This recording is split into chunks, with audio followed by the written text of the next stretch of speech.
Alex, I think we just need one over the line at this point. I think that's what everybody involved with the club feels. Yeah, 100%. I think obviously we're in this game to win football matches. Because I don't think the performance has been far away. I think we've actually been good enough, but ultimately we've got 0 points out of the last 2 games. So yeah, we just need to win a game of football.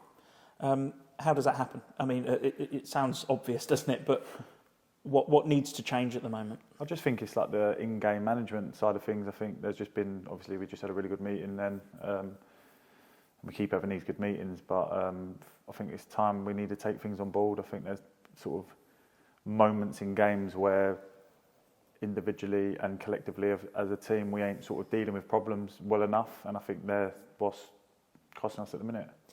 It feels like, I mean, we've had conversations like this before, that there are things that are almost bred into the way MK Dons operates sometimes, you know, slow coming out at second half, sometimes a little bit slow reacting to when you concede or go behind.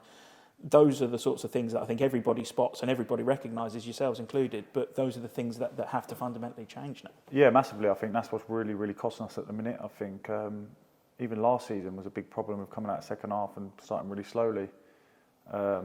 But yeah, I think we just need to find something within as a group of players, staff, everyone included, because we're in this together, that these are the biggest moments at the minute in games, which is really ultimately costing us, and we need to just get rid of them.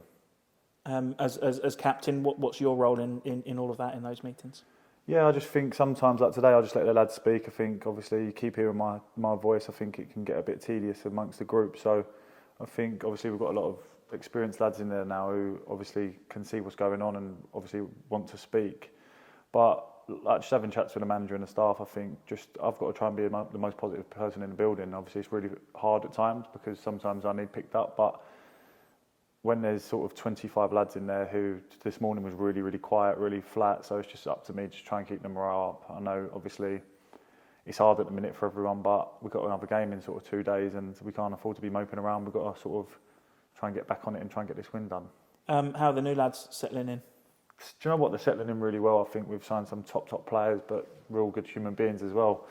And that's what I think sometimes people can forget is we've signed so many players over the last sort of even 20 months as such. I think since I've been back at the football club, I think we've seen such a big turnover of players. Like things don't just happen overnight. But yeah, the new lads have been brilliant. I think performances have been really good from them. You look at the likes of Dan Crowley, Jay Williams coming in, I think they've been outstanding. But it's just like as a group now, as a collective, we need to start winning games. I just spoke to Scott about a slight tweak in the way the formation's going at the minute. We have noticed a few more chances coming your way as a result of it. How are you finding it at the moment? Yeah, no, listen, sort of any formation is all right, but I think I've really enjoyed the formation the last few weeks. I feel like we've looked a lot better, but then it's going back to them sort of in-game moments, what it's really costing us. But I just feel like, obviously, the gaffer's really touched on getting balls into the box this morning in the meeting, and I think like when we did, we obviously some good chances from it. But yeah, like listen, the chances have come, and they're going to start hitting the back of the net soon enough. Tranmere then a great place to go, but a team in a similar sort of rut in terms of their form. Yeah, a real great place to go. I think it's a real good place to go and play football. We had a real good result there last year, and both teams are probably looking at it thinking they need a win. So we need to go there, and we need to win ultimately. Like that's all we can do, and there's probably no better way of doing it. Because I think if you go there and can turn them over, I think it can really give you a springboard to where we want to be.